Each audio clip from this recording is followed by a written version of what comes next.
नमस्कार दोस्तों, मैं हूं तुषार और लेकर आया हूं आपके लिए एक नया वीडियो। जी हाँ दोस्तों, आज हम लोग देखने वाले हैं Hyundai क्रेटा कार के विंडो फिल्म इंस्टॉलेशन को। तो देखते रहिए मेरे साथ ये वीडियो। स्वागत है आपका तुषार गुरुजी चैनल पे।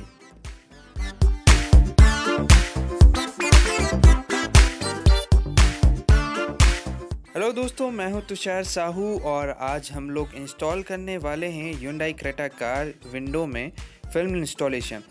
जी हाँ दोस्तों, जैसे कि आप देख रहे हैं, ये है ब्लैक कलर की 50% विजिबिलिटी वाली फिल्म, जिसे हम लोग क्रेटा कार में इंस्टॉल करने वाले हैं।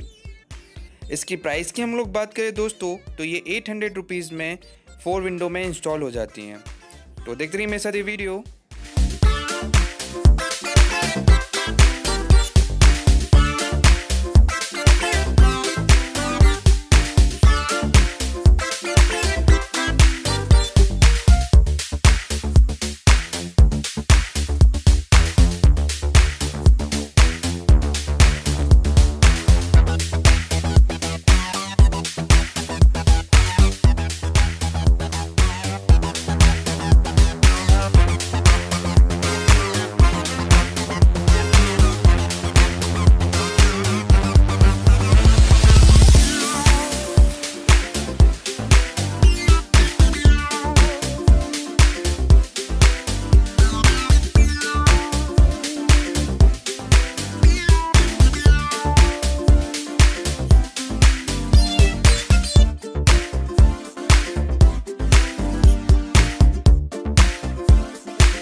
दोस्तों, आज हम लोग ने देखा Hyundai क्रेटा कार में फिल्म इंस्टॉलेशन को। जी हाँ दोस्तों, वीडियो आपको अच्छा लगे तो चैनल को सब्सक्राइब जरूर कीजिएगा। मिलते हैं आपसे नेक्स्ट वीडियो में, तब तक के लिए गुड बाय।